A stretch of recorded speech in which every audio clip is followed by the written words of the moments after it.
It's not midnight yet for the Argo football team. After escaping with a win over West Georgia, the Argos are set for a date with West Alabama this weekend in Livingston. Coach Pete is here to discuss it all. Plus, both basketball teams get ready to open GSC play this weekend at home against Valdosta. It's all here. This is the Coach Shinnick Show.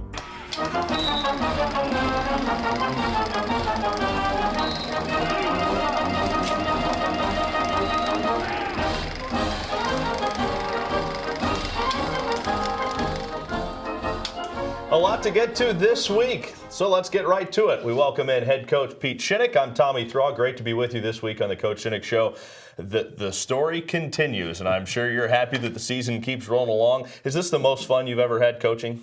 It really is. We got a fun group, and I've been fortunate, been around some really good teams and really good coaching staffs. But this group has just been fun from the beginning. Starting last spring till right up to now, and we want to stay together a little longer. It's still a Cinderella story, but I'm sure in your guys' minds, it's not a Cinderella at this point. I mean, you belong, you've shown that you belong, and you're right there with the nation's elite.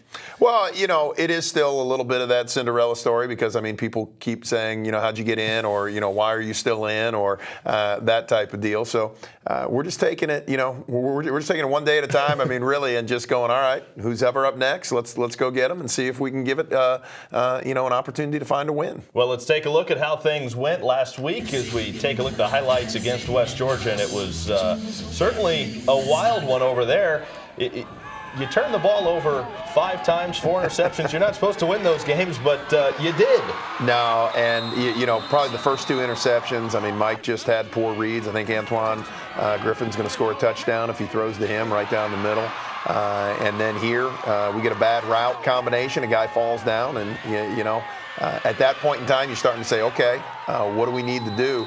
But, our defense, and you're seeing great tackling right here by Jonathan Coleman. Our defense just tackled extremely well and just really got after it to a high level. And the defense was certainly the story of the game. Austin Williams had a little trouble kicking, which we haven't seen. And then sometimes the defense just makes a play, too. Yeah, I think the last 2 interceptions were just exceptional plays by their defensive player. And then Antoine Griffin does something that he typically doesn't do, puts the ball on the ground, but we come right back, get the strip, get the ball back. And again, our defense just answered every time we needed them to, and just tremendous performance by them. And then this is a big play. Griffin gets into space, makes some guys miss. He's dangerous when he gets the ball in space, and of course that set up the big touchdown to Tate Latillo. Yeah, huge play. We've been very good at the end of the half scoring points. I think we've done it 9 out of 12 games, whether a touchdown or a field goal. Our guys are confident that they can put themselves in a position. And we go into halftime up 7-0, feeling pretty good about what we're doing. And then this was the 4th interception of the day. Fortunately, the final interception of the day in that game as well. But again, defense making a play. No, defense comes back, does well. They end up getting points on this one. But at the same time, that was a great play by their linebacker. That guy played an incredible game against us. And there's one of the plays. Dialed up a trick play here. Love this. Been waiting for a time to do it. And Antoine Griffin threw a great ball to Carlos Duclos. Fun to see. That's a fun play, especially in a big, tight game like the playoffs. But you can still have a little fun, and then it leads to a touchdown. Yeah, Leroy just really getting it done right there. He actually did that with a hurt hand, so even more impressive for him to get that done. Chris Schwartz, like we've seen him late in most of our games, our O-line starts to wear people down. We needed a field goal to go up, and Austin Williams, very uncharacteristic of him, missing 2, but he was money on that one, as he's been. And then last play of the game, get the pick. Marvin Conley picks it off. Celebration ensues on one side. Anger spills over on the other side. Things got a little ugly at the end from the West Georgia side of things, but you guys obviously focused on the win, stayed out of that mess, and certainly enjoyed a big win on the road. No, our guys, they've just continued to believe, continue to trust the system, continue to get after it. You saw the celebration there on the field, in the locker room. We're just having fun, and the only way to keep doing it is to keep playing well and keep winning, so we're trying to stay together. You see a lot of teams. Maybe the defense gets frustrated by offensive miscues. That wasn't the case Saturday. Not at all. And I think, our team is a pretty mature group in that respect. I think they're pretty tight. I think they know each other well. There's not a guy out there that thinks that Mike Beaudry's not giving everything that he has or is not working hard and that, he's just out there throwing passes. He just made a couple poor reads and they made a couple of great plays. But our defensive guys came up to him, said, hey, we believe in you. And, he led us on really 3 scoring drives that, got us to where we were. Really led us on 5 scoring drives. Just Austin Williams couldn't convert on 2 of them. On the ground, you held them to just 3.5 yards a carry. Through the air, they only had 127 yards. That speaks volumes. That's how you overcome turnovers. Well, it is. People have said, have you ever won a game where you turn the ball over 5 times? And I'm like, I don't know that we have until now. But I don't know that I've ever lost a game where we held somebody under 250 yards. And what a great defensive game plan Darian Doolin and our defensive staff put together, and then our guys just went out and executed it at an extremely high level. You see the 14 points that they put up. It's a 3-point win, but those 14 points were put up over about a 3-4 minute stretch. Again, taking advantage of some miscues. Other than that, they couldn't move the ball at all.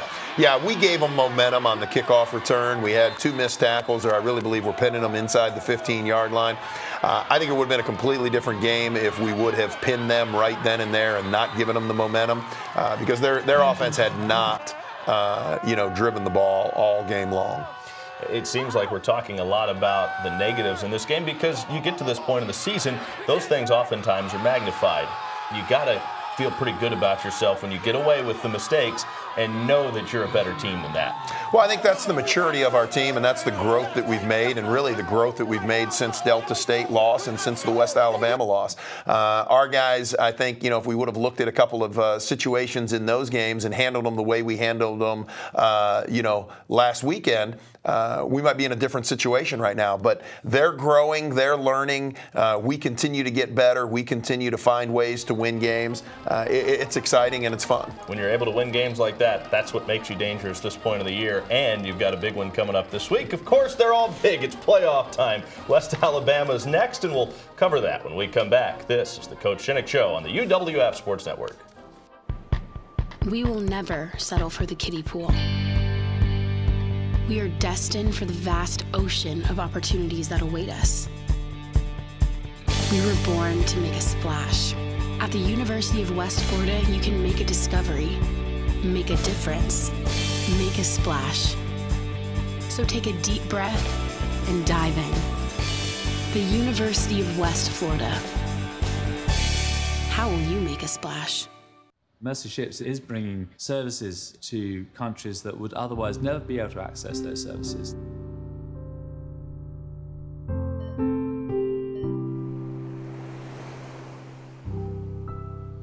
We just see people that need help. You realise that they have no way of getting help, and I want them to know that they're loved.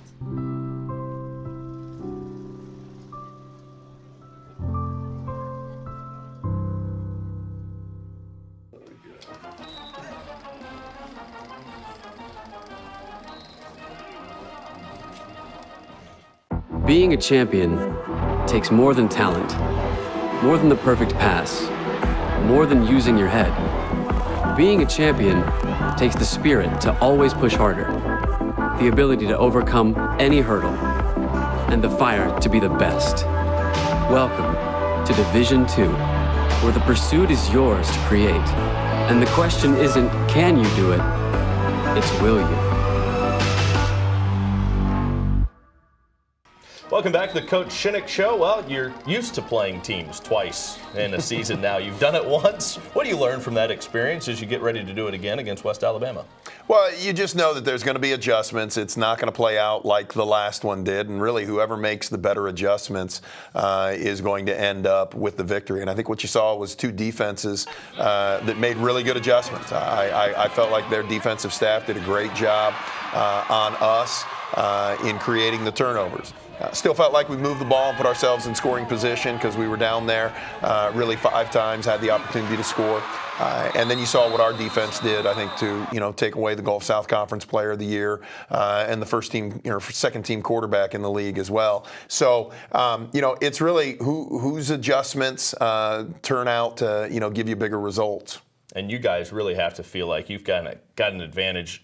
Yourself and Darian have done an excellent job offensively, defensively, making those in-game adjustments, especially here down the stretch. I think our defense is playing phenomenal. We're going to need them to. West Alabama's the #1 offense in the conference. They're one of the tops in the country. They've got, great running back, great quarterback, great wide receivers, great. I mean, they're as good an offense as we've seen. We've got to be able to do some things to, limit some of their big plays because they've just been an explosive play offense. Obviously, you've seen them once before. What are they doing differently now, or are they doing anything differently now since you saw them last? I think they're about as straightforward just as how good they've been from the beginning of the season. You turn on their first game, and they were good, and they were clicking offensively and flying around on defense, not giving up many points. And, it's the same thing in their first playoff game against Delta State. Very, very solid football team, making good decisions, big play wide receivers, physical running backs. A lot of pluses are taking place with them. You really have to like matchups when a team is offensive-based because of how good your defense has been at shutting down a good offense. At the same time, they're also pretty good defensively, but let's start by shutting down their offense. You guys had some success doing that at their place the first time around. Yeah, we did. I think, they wore on us a little bit. The fourth quarter, I think, is when they got a lot of their yards and obviously scored 21 points in the fourth quarter. It is a 14-12 game going into the fourth quarter. Our guys know that. Our guys remember that. I mean, we've got to stay, committed to that. But we also made some really, really good plays on the defensive side of the ball to keep it that way. And then offensively, they did a great job against us in the red zone. Obviously, you kicked 4 field goals. We had attempted 6 at that point in time, missed 2 of them. But we attempted 4 field goals that we made, and we're close. I mean, we're at the 20. We're in the red zone. We're right down there. They just do a very good job. They know who they are. They're comfortable with who they are, and they're playing good football right now. How much do you use that hunger for revenge to your advantage this week? We don't talk a whole lot about revenge. We just talk about, another opportunity to play. And, because you got to be careful going into the West Georgia game, because they're seeking revenge or whatever it is. You just kind of approach each one the same way. Another opportunity for us to get better, another opportunity, for us to get a win, another opportunity for us to stay together. Those are the type of things that we've been talking about. It seems like you get to the postseason, so many programs, it's all business. It's very serious in practice. Not to say that you guys aren't in taking care of business, but you still managed to have some fun. You showed up on the practice field in a police car a couple of weeks ago. Talk about how important that is to still have fun, because, it's been a grind once you get to the end of the regular season. Guys are still grinding at this point, regardless of how much fun it is to be in the playoffs. Yeah, we've said that we're not going to change our routine. We're not going to change up what we do. We're going to keep it the same. We got some things that take place during practice that are fun. We're not eliminating the music at certain segments. We're not, stopping guys from doing certain things. We're just going to keep the routine. And I think what our guys have shown is the ability to have fun, the ability to work hard, the ability to focus, but then at the same time, the ability to, kid around. And we're always looking for ways to get them fired up, and, showing up in a police car just happened to be one of them. Have you ever done that before? No, that's a first. How did that idea even come to be? Well, we do this thing where we start our, practices with Argo jacks, and we had different players lead it, and then coaches did it. And Steve Saunier ripped his shirt off to get the guys fired up. Darian Doolin put a helmet on to run around and headbutted guys and jumped around. And I was like, well, I got to top that, because my turn's going to come. Fantastic. All right, let's get back to the game this weekend. Before we let you go, you guys win if what? Well, we've got to limit their big plays, and we can't turn the ball over like we did last week. Pretty simple formula right there for us. I think it's going to be a great game. I think it's going to be a close game, and I think whatever team executes better is going to be the victor in this thing. All right, good luck, and hopefully we'll talk again. Looking forward to the National Final Four next week. That'd be great. All right, Pete, thanks so much. Women's hoops got back in the win column with a win against St. Leo over the weekend. We discuss the lopsided game next with head coach Stephanie Yelton on the Coach Shinnick Show on the UWF Sports Network. We are not here to drift. We were born to move, to change, to jump in, dive deep, make waves, break through. We were born to splash. The University of West Florida is America's best university for making a splash. The University of West Florida. How will you make a splash? I'll be right back. Hi. You think you're probably sober? Yeah. But you're thinking about taking the back roads home, just in case. If you're probably sober, then why would you do that?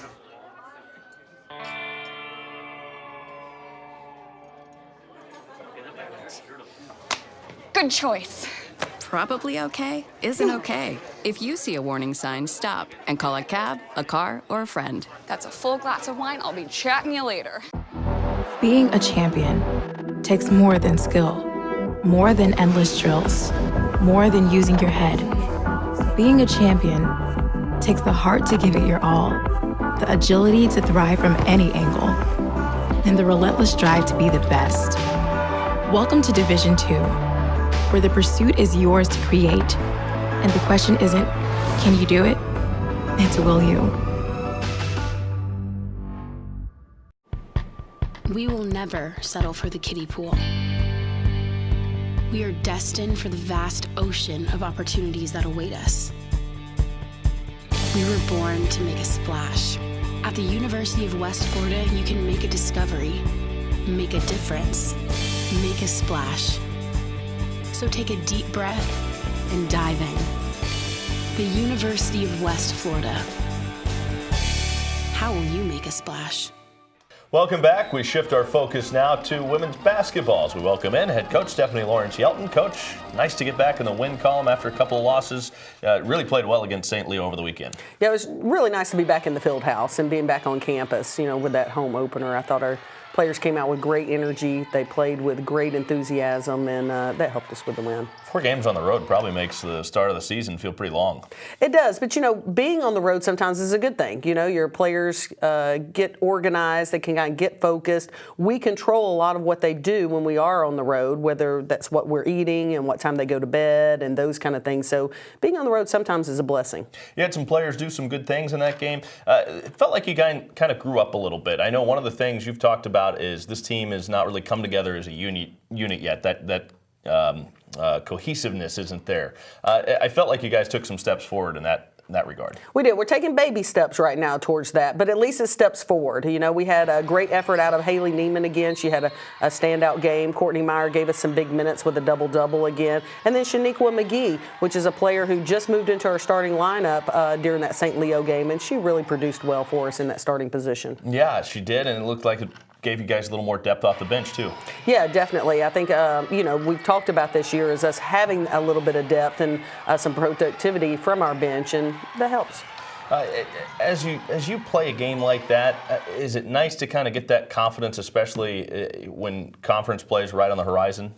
Certainly. Playing a team like St. Leo, they are a good team. They are in a growing process. Their coach is in his second year of building that program. They're in the Sunshine Conference, one of the toughest conferences. Obviously, they're a regional conference for us. So anytime you can get wins over region teams, it helps you in the long run. Yeah, you talked about Courtney Meyer, too. Double-double from her. She just continues to be very steady for you guys in the post. Yeah, she is our senior go-to in the paint. She's in there playing defense. She's blocking shots. She's scoring in the paint. She's leading us in rebounding. She brings a lot to the table. So when she's on the floor, we're a lot better. Feels like Haley Neiman just continues to be really steady for you guys. You guys need a big point scorer, and she stepped up to be that player. She did. She wound up really looking at opportunities to shoot the ball, to drive the ball, and then getting in on offensive glass.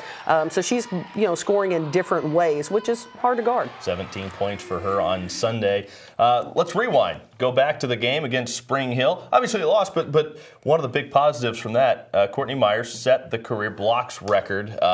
You've got to be really proud of her, and she's turned that into an art form. Oh, no doubt. Again, coming in as a freshman, seeing her growth, her maturity as she's been here for 4 years, it's an amazing accomplishment for her, and I'm so proud of her that she's going to be in those record books when she graduates. No surprise that she leads the GSC. She's 7th in the nation as well with blocks per game. So she just continues to be a force, and that's got to make teams a little timid to go inside, doesn't it? Well, it helps our defense because when our perimeter players are making mistakes, she's there to kind of clean up the mistake. And so, we tell our perimeter players every day, you've got to thank Courtney Meyer. When she cleans up your mess and it turns out to be a positive for our team, you've got to tell her thank you. All right, now this weekend, the test obviously gets tough. You've got a game, another tune-up before you get into conference play. So let's look at that first. Coming up on Thursday, a big matchup. Yeah, we've got Tuskegee University coming in again, and we'll go to them the following week. But again, a tough regional team from the SIAC conference.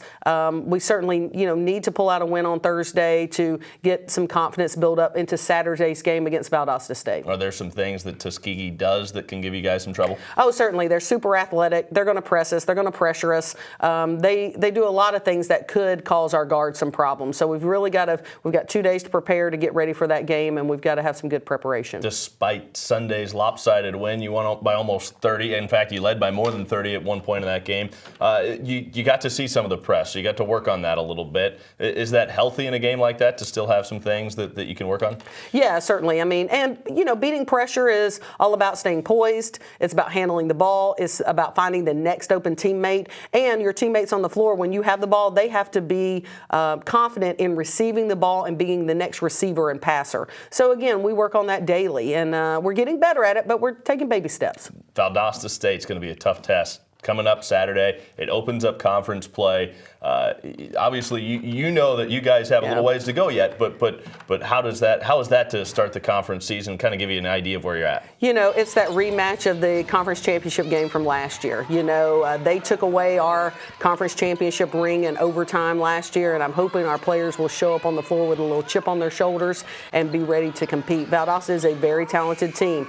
They've returned 5 of their starters from last year's championship team. They're preseason ranked number 1 in the conference. They are getting national votes right now. So they are a team that is a worthy opponent coming in our house, and we're really going to have to be prepared for them. All right, well, good luck. And of course, there's plenty of players on this team that remember that conference championship from a year ago. So good luck. Hopefully we'll be talking next week after a couple more wins. Great. Thanks, Tom. All right. Thanks a lot, Stephanie. Jeff Burkhamer's men's team is off to a historic 7-0 start. He talks about it next. This is the Coach Shinnick Show on the UWF Sports Network.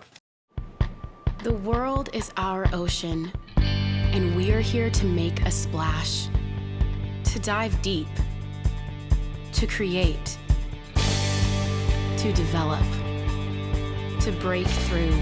At the University of West Florida, there's no limit to how you can make a splash. Don't just sit on shore, jump in. The University of West Florida. How will you make a splash? It's not just a donation. It's a warm blanket. It's a bottle of clean water. It's a roof and a bed. It's knowing someone cares. It's feeling safe. It's a today that's better than yesterday.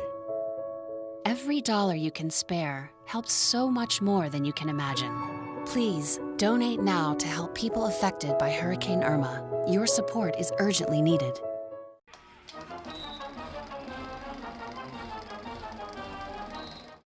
This is the story of a boy who is very sensitive to lights and sounds. So he built secret hiding places where nothing could get in.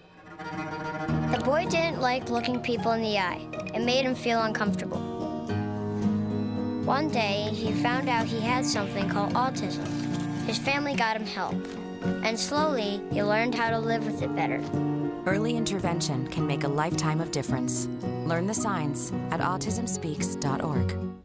Welcome back. We shift our attention now to the men's side of the hardwood, and we welcome in men's basketball coach Jeff Burkhamer. Did you have a good Thanksgiving? Great Thanksgiving. Some family around and good food. Good stuff. That's the main key, is that good food and probably some comas afterwards. Yeah, it was a little quieter around the house afterwards. Got to get some snoozes in. And then it was off to Valdosta State for some basketball over the weekend. You had a chance to play Weber and Fayetteville State. You guys ended up playing pretty well. Got a couple of wins. Now you're off to a 7-0 start. That means a lot to this program. It's best start in program history. Well, that's where we want to be. You want to try to get through your non-conference unblemished, and we were able to do that. Didn't play a great game against Weber, but they're kind of the team that causes you to play ugly a little bit.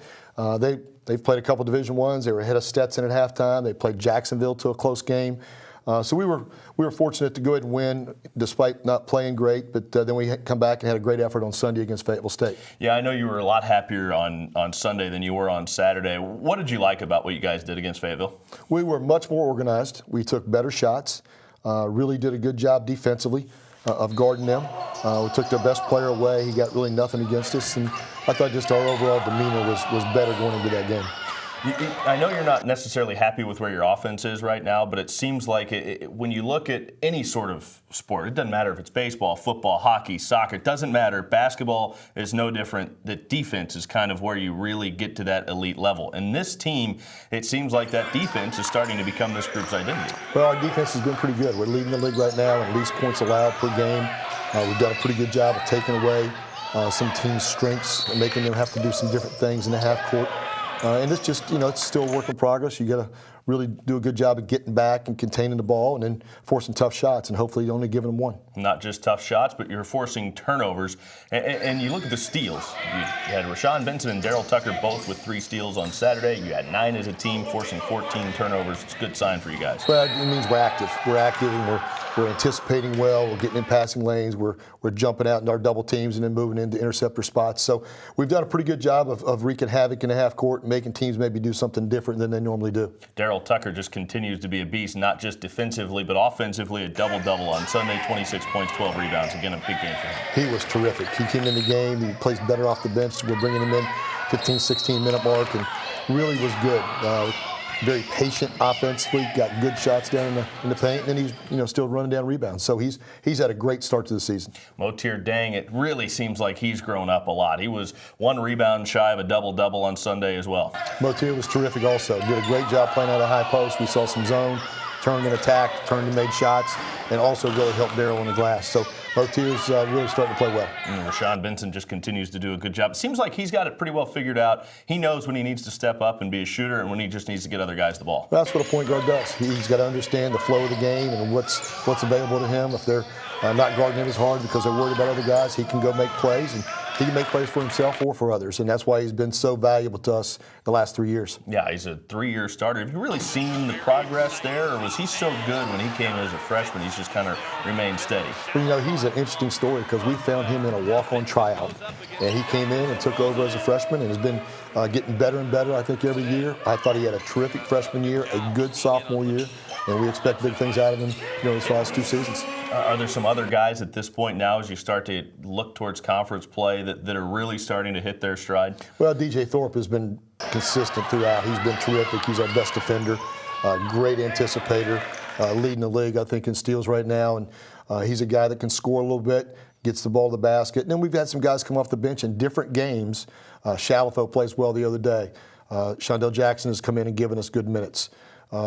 Henry Venanimi has been good as a starter, but we kind of play him in and out in the post. So we've had different guys really come in and help us, and I think that's how it'll be really all season. One thing it looked like Henry needed to add to his game last year was that physicality in the paint. It seems like he's getting a little of that this year. Well, I think he's bigger and stronger from our weight program last year. He worked really hard this summer.